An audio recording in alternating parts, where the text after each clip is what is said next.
Salut la brigade, on va parler de l'histoire de la bourse et de son évolution de l'Antiquité à nos jours. Ça passera par l'histoire des obligations, l'histoire des actions, celle des marchés boursiers et de leur évolution, les différentes inventions et comment elles ont impacté le marché boursier, quelques anecdotes sympas et on parlera aussi de baguette. L'obligation la plus ancienne retrouvée à l'heure actuelle, elle date de l'an 3400 et elle est gravée dans la roche. Le concept d'obligation, il devait sûrement exister avant, mais la première trace écrite d'une obligation qu'on a retrouvée, moins 3400. Pour ceux qui ne savent pas ce que c'est une obligation, c'est rien de plus qu'un contrat, une dette entre une personne et une autre ou une entité et une personne. Par exemple, quand vous allez à la banque faire un crédit immobilier, vous avez une dette envers la banque. Pour vous donner un ordre d'idée des dates que je vais citer, je vais vous mettre une frise chronologique de l'histoire de l'humanité. Donc, de moins 3500, moins 3000 avant notre ère, donc avant l'an 0, hein, apparition de l'écriture, c'était la fin de la préhistoire. 476, chute de l'Empire romain, fin de l'Antiquité. 1492, Christophe Colomb découvre l'Amérique, fin du Moyen-Âge. 1789, la Révolution française, fin des temps modernes. Vous vous rendez compte, on a marqué la fin d'une période de l'humanité, c'est magnifique.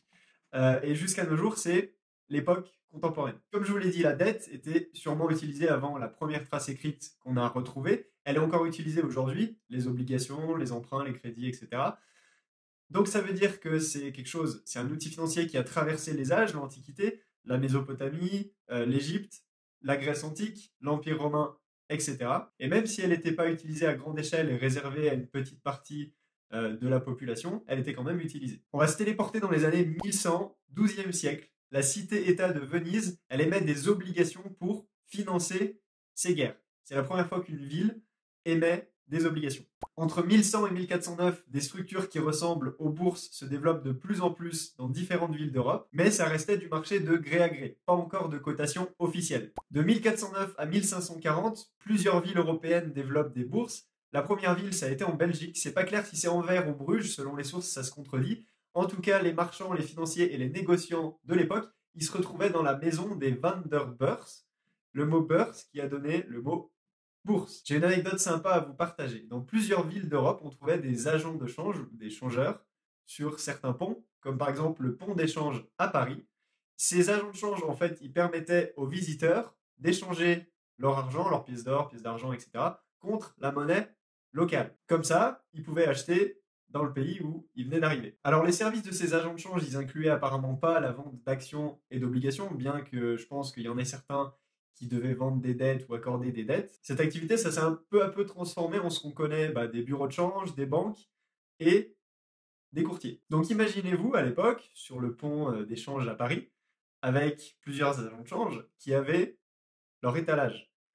En italien, leur étalage, c'était banca, donc la traduction de banc en français.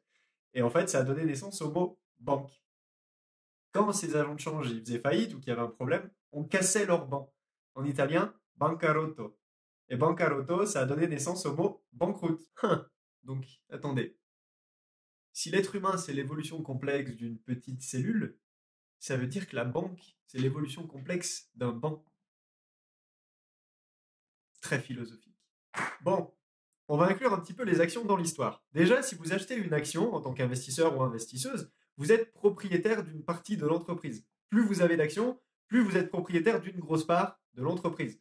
Par exemple, si vous achetez 3 actions de Brigade du Fric, vous êtes peut-être propriétaire de 0,001%. On va faire un petit retour en arrière. 1250, en France, les premières actions se vendaient. Les moulins du Basacle, ils payaient leurs actionnaires en farine et les rendements annuels, ils étaient entre 10% et 25%. Donc je ne sais pas si vous vous rendez compte, mais vous investissez 1000 euros dans ce genre d'entreprise, l'équivalent à l'époque, et vous recevez votre petite palette de farine en dividende à la fin de l'année. Voilà, Francine avait de l'avenir. Alors c'était sûrement le cas dans d'autres pays, mais ces ventes d'actions, elles n'étaient pas organisées en marché boursier et elles n'étaient pas aussi facilement échangeables à l'époque qu'elles le deviendront plus tard. On revient rapidement sur 2 dates clés pour les obligations. 1512, Amsterdam émet des obligations avec un taux d'intérêt de 20%. 1693, la première obligation émise par un gouvernement. Vous savez où ça a été? En Angleterre. Vous savez pourquoi?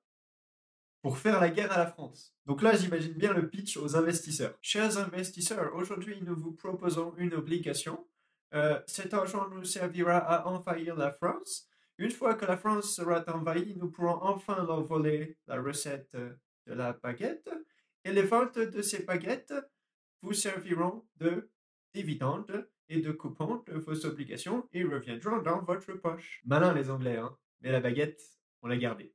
Alors au début du XVIIe siècle, donc début des années 1600, plusieurs pays faisaient des excursions en Asie du Sud, notamment en Inde, d'où ils ramenaient des marchandises pour pouvoir les vendre dans leur pays. Ces excursions, elles coûtaient cher et ils avaient besoin d'investisseurs. Donc lorsque les bateaux y revenaient, l'argent était partagé entre les investisseurs.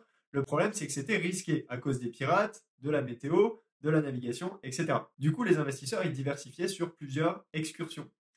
La diversification, ça vous rappelle pas quelque chose, ça? Par exemple, les trackers. Du coup, en Hollande, ça a été les premiers à utiliser la bourse pour financer des entreprises, notamment la Compagnie néerlandaise des Indes orientales, qui se basait sur le même principe d'excursion et de ramener des marchandises, sauf que là, en achetant des actions, en fait, tous les voyages, des marchandises qui étaient vendues, les actionnaires y recevaient un dividende. Les actions, elles s'échangeaient, donc achat et vente, d'abord dans les rues et dans les cafés, et en 1611, ils ont construit la bourse d'Amsterdam. Donc on voit que les obligations, c'est plus ancien que les actions, mais ça ne veut pas dire que les deux concepts n'ont pas coexisté au cours de l'histoire, c'est juste qu'ils n'étaient pas organisés sous forme de marché boursier et qu'ils n'étaient pas aussi accessibles publiquement. Par exemple, j'ai trouvé des sources qui disent que l'Empire romain se faisait financer certaines de ses constructions, donc les routes, les aqueducs, et des expéditions pour aller récupérer des marchandises, etc. Donc je pense que en fonction des personnes et du type de projet, ça devait être une prise de capital, donc plus ou moins le concept des actions, ou une dette, donc plus ou moins le concept des obligations. On va parler du premier crash boursier, vous en avez peut-être entendu parler, c'est la tulipomanie, le crash des tulipes.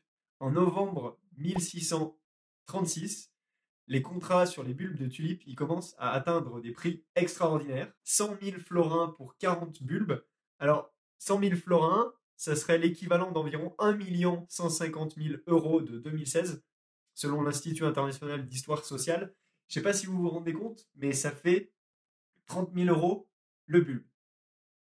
C'est cher. Alors, les 100 000 florins, ça a été l'une des transactions les plus hautes enregistrées. Et en fait, ce qu'il fallait faire si vous vouliez faire un profit, c'est trouver un acheteur qui achète plus que ce que vous aviez acheté. Plus ça progressait, plus il était difficile de trouver des acheteurs. Et en février 1637, gros crash, tout s'écroule. Donc je ne sais pas si vous vous imaginez, mais les gens ils se sont retrouvés avec des bulbes de tulipes d'une valeur de 30 000 euros. Donc j'espère qu'ils les ont bien plantés et surtout qu'ils les ont bien arrosés. Je me vois bien aller dans une jardinerie et leur demander « Bonjour, je voudrais 10 bulbes de tulipes s'il vous plaît. » « Oui monsieur, c'est 300 000 euros. Par chèque ou par carte ?»« Oh, 300 000 euros, c'est totalement dans mon budget. Je vais payer par carte, mon plafond. Ça passe. » Tranquille. Alors depuis ces événements, les lieux dédiés à la bourse, les marchés boursiers et les réglementations, elles n'ont pas cessé de se développer. Je vais vous donner quelques dates clés. 1669, Londres crée son premier bâtiment dédié à la bourse. 1724, naissance de la bourse de Paris, avec réglementation.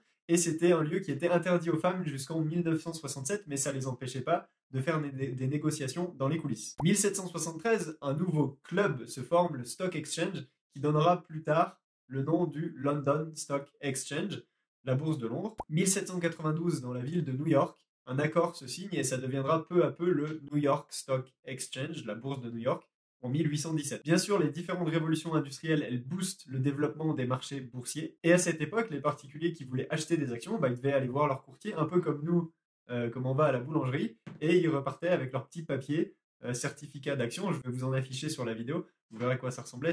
Ils en faisaient des jolis en plus à l'époque.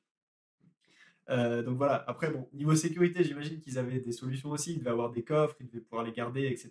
Mais c'était le principe. On va parler des inventions qui ont permis au marché boursier de se développer. La première, c'est le télégraphe, qui a été inventé en 1832 et qui peu à peu a évolué pour qu'il y ait finalement un télégraphe dédié à la bourse en 1870. Ce télégraphe, il s'appelait le stock ticker et il complétait peu à peu l'information qui était véhiculée par les journaux. C'était surtout un outil intéressant pour les spéculateurs qui pouvaient avoir les cours de bourse en temps réel. Vous avez peut-être vu dans les scènes de films où il y a un personnage qui est à côté d'un petit appareil et il y a du papier qui sort. des fines bandes de papier. En fait, sur ces fines bandes de papier, il y a les cours de bourse et le petit appareil, c'est un stock ticker. Ensuite, il y a eu l'invention du téléphone en 1876, mais ça a pris du temps pour qu'il y ait une adoption de masse du téléphone. Et du coup, tout au long du XXe siècle, ça s'est développé. Donc XXe siècle, année 1900. Et les gens se sont mis de plus en plus à utiliser le téléphone pour acheter leurs actions. Ensuite, il y a eu les ordinateurs qui ont peu à peu remplacé les télégraphes à partir des années 1960. Dans les années 1980-1990, le passage d'ordre il se faisait principalement par téléphone et l'invention d'Internet en 1983 associée aux ordinateurs qui se développaient de plus en plus dans les foyers ont poussé les marchés boursiers et les courtiers à rendre l'achat d'actions et la vente d'actions, donc le passage d'ordre disponible sur Internet. D'ailleurs, le développement des sociétés sur Internet dans les années 2000 a créé une autre bulle, la bulle Internet, qui a fini de la même façon que la bulle des tulipes. Et voilà, on se retrouve en 2020 avec la possibilité d'acheter des actions avec n'importe quel appareil qui est connecté à Internet. À la prochaine.